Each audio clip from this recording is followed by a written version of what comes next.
see, everybody has interest. There will be people who like science, astronomy, geography, history. But I think the most important thing is history. As children, all of us have listened to stories of the past. Whether it's Chandamama. Do you have Chandamama in Hindi? Yes, yes. Whatever. Amar Chitrakam. All those are stories we hear. We've been told stories about the past, about kings, we've had such an illustrious past. Just a small thing that I want to bring to your notice. We all talk about the pyramids and how could they have possibly built it? How did they do it so many years ago? But do you know that in India, we have so many temples, but the one with the highest Gopuram is there in Tanjavur, which is where the Chola dynasty had happened, and his role, Rajaraja Cholan, had built it. That particular temple has the highest Gopuram in the whole world. The top stone alone, it's a single stone that weighs 80 tons.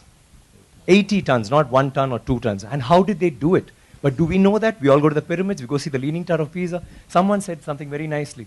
He said, we are actually appreciating a building that doesn't stand. It's falling over and wow, let's take a picture, let's take a selfie, and we're getting excited. But we have temples today that stand and they didn't use plaster. Do you know that for this particular stone, they had to use a ramp, which was 6 kilometers long, which was pulled by bulls, elephants, and people. 6 kilometers long to get it up there, without any machinery, without any cranes, without anything. And they didn't have plaster. It's withstood 6 earthquakes. You know what happens when an earthquake comes? Without plaster.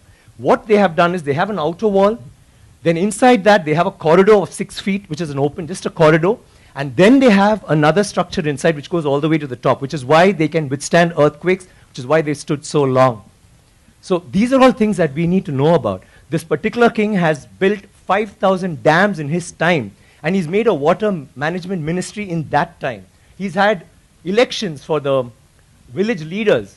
He's asked them to name cities after women. Why should it only be men? Why can't it be named after a queen?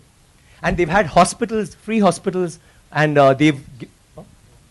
and he actually brought loans. I mean, he used to give loans. He used to help people get dignity, not just throw money around. So this is something that's so illustrious. And this happened in the 9th century. I'm sorry I'm taking so much time. It happened in the 9th century when the rest of the world, you talk about superpowers today, the 9th century all this happened when we had the biggest maritime naval thing in the world. And it went all the way to Bali, all the way to Malaysia, and went till we sent emissaries to China. And you know what was the superpower doing then? America hadn't been discovered by Columbus till 500 years later. So think about our culture, think about how advanced we were. We need to be proud of this. It's nothing to do with North India, South India, West India, East India. It is, we are Indians. And we need to feel proud about that. And England is so illustrious, but Englands were invaded by the Vikings, and Europe was in the dark ages during the 9th century. They had nothing going on.